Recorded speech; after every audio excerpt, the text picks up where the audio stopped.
کہ تم نے نبی کے پاس جب آنا جانا اٹھنا بیٹھنا ہے، اس کے پیچھے نماز پڑھنا ہے، آپ نے اس کے ساتھ رہنا ہے، تم اس کے ساتھی ہو۔ ساتھی کو کہتے ہیں صاحب، صحابی، مصاحب۔ جب تم اس کے ساتھی ہو، اس کے ساتھ رہنا ہے تو سن لو، ساتھ رہنے میں، آنے جانے میں، اٹھنے بیٹھنے میں، لا ترفعوا اصواتکم فوق صوت النبی، اپنی آواز بھی اس سے اونچی نہیں کرنی۔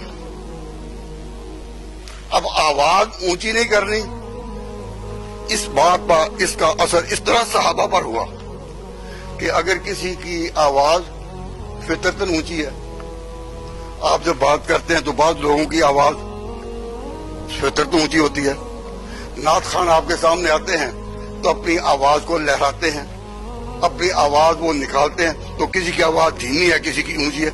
تو اگر کسی صحابی کی آواز اونچی تھی، اس نے مسئلہ پوچھنا حضور سے چھوڑ دیا اور دوسرے سی صحابی کو کہتے تھے کہ یہ مسئلہ ہے، مجھے اس کا جواب لینا ہے، تو تم حضور کو کہو اور جو جواب دے میں بھی سن لوں گا، وہ بھی سن۔ تم خود کیوں نہیں کہ میری آواز اونچی ہے، نکلنا جائے۔ لا ترفعوا اصواتکم فوق صوت النبی، تم اپنی آواز بھی اس سے اونچی نہ کرو۔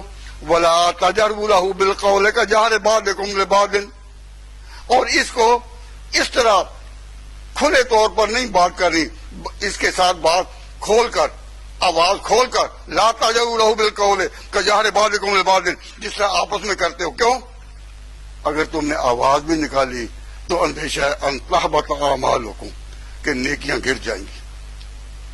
تو نیکیاں گر جائیں گی جس نے نبی کی تعظیم نہ کی اور عزت کو ملحوظ نہیں رکھا، کتنی بھی نیکیاں ہوں، تحبط اعمالکم وانتم لا تشعرون۔